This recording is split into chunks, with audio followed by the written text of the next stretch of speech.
tenemos hoy una invitada que nos viene que ni al pelo, porque es una diputada del Partido Popular con una solvente trayectoria política e intelectual, y que por vinculación familiar y por trayectoria conoce muy bien tanto Argentina como España. Así que vamos a abordar las dos cuestiones con ella, y además tengo el gusto de hablar con ella esta mañana y de agradecerle que se haya pasado por los estudios de COPE. Cayetana Álvarez de Toledo, muy buenos días. Muy buenos días y muchas gracias por la invitación. Bueno, veo que estás aquí también muy interesada escuchando lo que nos va saliendo de aquí, de la política nacional, pero a lo que íbamos, como hemos dedicado la primera media hora a todo lo que rodea al gobierno de Pedro Sánchez, si te parece, empiezo y estoy muy interesado en conocer tu opinión sobre lo sucedido en Argentina esta madrugada. Yo recuerdo, te he leído que tú eres más bien de Bullrich, porque era un punto medio entre el peronismo de toda la vida y esta cosa tan vehemente y tan estrafalaria en algunos momentos que es Javier Milei, pero se llegó a esta final, a esta segunda vuelta en la que había que elegir entre uno y otro, y ha ganado Javier Milei, y además por goleada, con un Sergio Massa que nos sorprendía a muy primera hora de la noche reconociendo su derrota. Los argentinos han dicho basta al peronismo, al 140% de inflación, al 40% de pobreza, pero lo que se abre ahora, ¿qué es? Me gustaría conocer tu opinión. Bueno, lo primero es decir que hay esperanza, es decir, hasta del peronismo se sale, ¿no?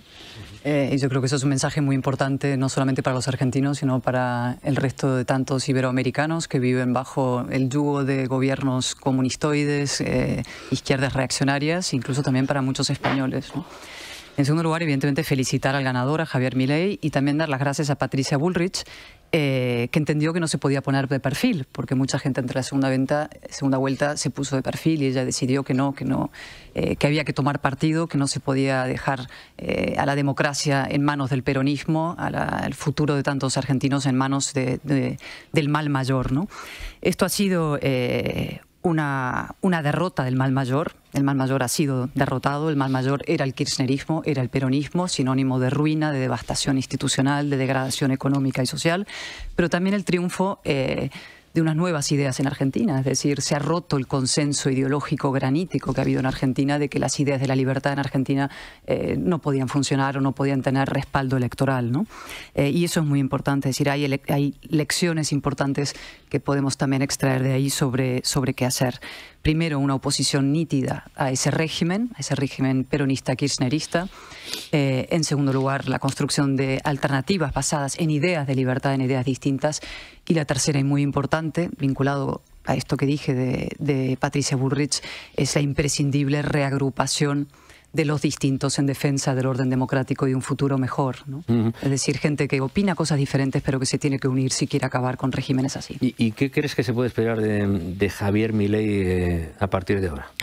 Bueno, se decía, ¿no? Entre seguir el infierno y el salto al vacío, pero los argentinos han elegido el salto al vacío, y yo eso lo entiendo y hasta lo celebro, porque el kirchnerismo era el infierno. Y ahora, pues, Javier Milei tiene una tarea muy dura por delante, entre otras cosas, porque las resistencias van a ser feroces por parte de todo el mundo peronista. Ya lo dejaron claro anoche. El señor Massa, cuando reconoció la derrota, le dijo: y a partir de mañana tú eres responsable de todo, ya verás, ¿no? Entonces le van a hacer una oposición absolutamente feroz y salvaje. Hay que recordarle a la gente que el peronismo sale de la Casa Rosada, pero el peronismo sigue metido en muchas instituciones, los sindicatos lo controlan la calle, es decir, que el peronismo no se le ha dado una patada y el peronismo se ha ido a la otra punta del mundo. Va a seguir muy de cerca cualquier gobierno que intente desmantelar lo que ellos han hecho. El peronismo lleva controlando la Argentina más de 70, 80 años. Es decir, hay un siglo de consenso peronista en el fondo, y eso es lo que se empieza a romper hoy. El kirchnerismo ha sido liquidado, ya veremos qué pasa. Y a partir de ahora lo que hace falta es un profundo rearme, no solo político institucional, sino casi moral. Es decir, muchos argentinos inician una tarea muy difícil, es decir, de comprender que es mucho mejor un sacrificio útil que más décadas de sufrimiento inútil. Es decir, que van a tener que empezar a levantarse por su propio pie como país, que el Estado no puede resolver todos los problemas de una nación, sino que cuando esas políticas se ponen en marcha puramente estatalistas y de intervención y de mentalidad de subsidio, lo que hace es prolongar y profundizar la ruina del país. Bueno, veremos a ver qué es lo que sucede en Argentina. Realmente se ha vencido el miedo a perder la ayuda, a perder la subvención con la que vas tirando, pero no acabas de levantar la cabeza, así que va a ser muy interesante ver si hay antídoto al peronismo o dentro de unos años volvemos. También debo decir que es una derrota, y esto me alegra especialmente para todo ese grupo de Puebla, ¿no? Para José Luis Rodríguez Zapatero, entre tantos otros, Maduro, Petro, es decir, ahí hay todo un eje, Lula, de fuerzas de izquierdas radicales y reaccionarias que también operan en España y que ayer fueron derrotadas. Y eso también es una excelente noticia para empezar a darle un cambio de ciclo político en toda la región. Llevan un par de malas noticias porque en Ecuador también esquivaron la bala del correísmo. Y en Chile. Hay esperanzas en Chile también. Efectivamente. Y bueno, ya veremos. En Colombia sigue Petro, pero no le ha ido demasiado bien en las últimas elecciones parciales. Es decir, que al Foro de Sao Paulo no le está yendo demasiado bien en los últimos tiempos.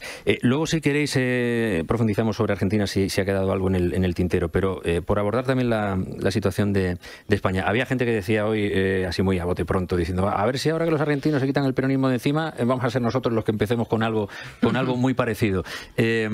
¿Estás preocupada con lo que está sucediendo en España? ¿Empezamos a tener un populismo o una manera de funcionar?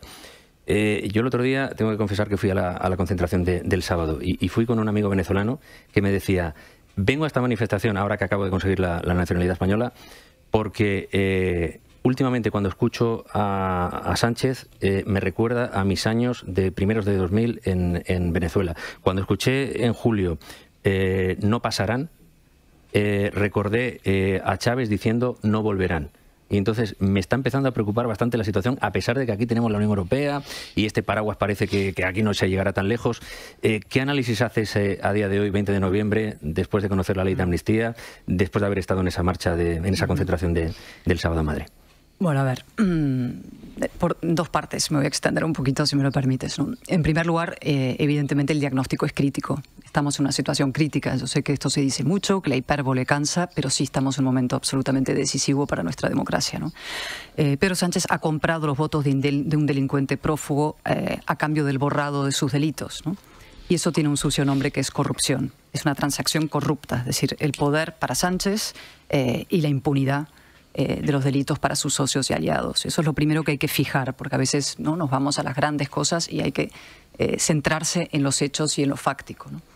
Es un acto de corrupción sin parangón y sin precedentes. Ellos intentan en la ley de amnistía, de hecho, invocar precedentes, pero no hay ni un solo precedente de alguien que haya comprado su investidura a cambio de borrar los delitos de un prófugo de la justicia y de un golpista en este caso, ¿no? Entonces, ¿para qué está esta amnistía? ¿Cuál ha sido el objetivo de la amnistía? Que también hay que intentar entender, ¿no? Así como la amnistía del 77 lo que hizo es llevar a un país de la dictadura a una democracia, es decir, facilitar la alternancia política, facilitar el pluralismo político, es decir, trabajar por la democracia, lo que hace esta amnistía de Sánchez es exactamente lo contrario. Es, evidentemente, investir a un individuo para que pueda perpetuarse en el poder, una persona que perdió las elecciones, pero también impedir la alternancia política, es decir, trabajar contra el pluralismo, es decir, contra la democracia, ¿no? Es un proceso y el objetivo de esa amnistía es evitar la alternancia política levantar en España. el muro del que habló Eso Sánchez. Es. Y lo increíble es que este hombre lo reconoce en dos frases que son, habría que esculpir en mármol y recordar todos los días, que son, primero, hacer de la necesidad virtud, es decir, todo vale con tal de evitar que la alternancia política se produzca, con tal de evitar que el Partido Popular pueda gobernar, todo vale, lo cual te lleva en una lógica aplastante hasta un final muy, muy oscuro. Es decir, si todo vale, el destino final es el partido único, porque solamente puede gobernar el PSOE, si hay que evitar que pueda gobernar el Partido Popular, ¿no? Y en segundo lugar, cuando dice eso de levantar el muro. Es decir, un hombre que propone levantar un muro y a su vez justifica la amnistía en la necesidad de asegurar la convivencia, ¿no? Lo cual es una hipocresía radical. Es decir, la única convivencia que le importa al señor Sánchez es la convivencia entre su ego y su poder, su permanencia en el poder, ¿no? Y está el enorme, como digo, error, además, del crimen político que se produce en eso de levantar muros, ¿no? Yo creo que él se ha encerrado en un búnker con todos los enemigos de España, ha ido levantando muros así y ha dejado fuera, y esto lo vinculo con lo que me preguntaba sobre la manifestación, a una gran mayoría de españoles. Y ahí es donde viene nuestra tarea, la tarea de la oposición, que es más importante que nunca. Es decir, de hecho, la oposición ya es el único lugar desde donde se puede gobernar España. Nosotros tenemos no solamente que defender al Estado, defender la democracia, sino también dar una esperanza a los españoles de que esta etapa se puede frenar y revertir. Y ese capital político, humano, social que ha surgido en las últimas semanas, ¿cómo se gestiona? Porque gestionarlo también desde un solo partido político y que se identifique mucho con un partido político, a lo mejor deja fuera o ahuyenta a un número X de votantes del PSOE del 23 de julio que pueden estar arrepentidos. Se dice mucho, el PSOE tiene 7 millones de personas que votan. Bueno, no lo sabemos porque les ocultaron la amnistía. Lo mismo de esos 7 millones hay medio millón, 1 millón que no votarían si pudieran volver a votar. Hay que, para unir a toda esa gente transversal, PP, Vox, PSOE, gente incluso sin ideología política, pero que está viendo que con esto no se va a ningún sitio, ¿cuáles serían los pasos a seguir? Ahora que se habla también de que no se puede hacer una manifestación grande cada 7 días porque no es viable. ¿Qué pasos habría que seguir siguiendo la inteligencia? Nosotros, efectivamente, por sintetizarlo en una frase, tenemos, nuestra tarea es la reagrupación de los distintos en defensa de la democracia y de España, es decir, en defensa de la libertad, la igualdad y la unidad entre españoles. Nosotros tenemos que trabajar para derribar muros, incluso para fortalecer lo que nos une a los españoles. Lo que yo llamaría una política koiné. La palabra koiné es lo común, la lengua común, la que nos hace comprendernos y entendernos a todos. Y yo sé que es muy fácil, especialmente en España, ver lo que nos distingue a unos de otros. Es decir, es muy fácil ver lo que nos tenemos diferentes, los acentos y otras tantas cosas. En España es un país muy diverso y muy plural. Sin embargo, es la hora de la política koiné de intentar ver lo que nos une y lo que tenemos en común, ¿no?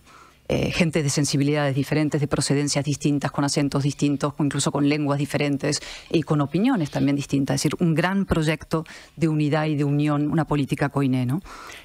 Para hacer eso que te decía, de revertir, no solamente de frenar este proceso, sino de revertir el enorme perjuicio que Pedro Sánchez ha causado, ya no al Estado de Derecho, que por supuesto, sino a la propia convivencia entre españoles. ¿Qué recursos tenemos a nuestra disposición? Porque eso es lo que la gente nos pregunta en la calle, ¿no? ¿Pero qué podemos hacer, no? ¿Hay algo que podemos hacer? ¿Esto sirve para algo? Y yo digo, por supuesto que sí, ¿no? Sánchez pasará y España quedará. Y la Constitución prevalecerá y los consensos se van a reconstruir. Y para eso tenemos un poder institucional en las comunidades autónomas y en los municipios absolutamente inmenso. Tenemos un poder en las instituciones también en el Senado, que es enorme, que nos da la capacidad para frenar y, como digo, revertir. Instituciones que están reaccionando de una manera espontánea, motu propio, además, de una manera admirable. Estoy pensando en la justicia y en tantas organizaciones civiles. Tenemos, por supuesto, a la calle y tenemos también las instituciones europeas. Europa no nos va a salvar de nuestros propios problemas. Esa es la pregunta que te iba a hacer. El miércoles el Parlamento Europeo se tiene que pronunciar. ¿Tienes fe en lo que puede hacer la Unión Europea? ¿O? No, la fe se tiene en Dios, pero la fe, bueno, en el ser humano es más difícil. Lo que tenemos es que presionar para que esas cosas ocurran, ¿no? Yo, por ejemplo, digo, los magistrados del Tribunal Constitucional van a tener que tomar una grave decisión. Van a tener que elegir o Sánchez o Constitución. Esa es una responsabilidad suya. En Europa también, y la nuestra va a ser presionar a Europa y decir, oiga, señores europeos, nosotros no somos de peor condición que los polacos y los húngaros. Nosotros también tenemos derecho a que Europa se comprometa con nuestra democracia y nuestro Estado de Derecho y el imperio de la ley aquí, ¿no? El hecho de ser un país grande e importante no significa que sea menos importante nuestra democracia que la de otros. Con lo cual necesitamos que estéis atentos. Hizo un formidable discurso Pablo Rangel el otro día, el portugués, eurodiputado en la manifestación del sábado, diciendo el futuro de la democracia o los riesgos que afronta la democracia en España no son un asunto interno de España, es un asunto interno de Europa. Europa se levanta como unión en base a determinados principios que hoy están siendo pisoteados y vulnerados por el gobierno de Sánchez. Y por tanto, exigimos ese compromiso democrático y Europa también se la va a jugar aquí. Quiero hacerte una pregunta, Ignacio Camacho.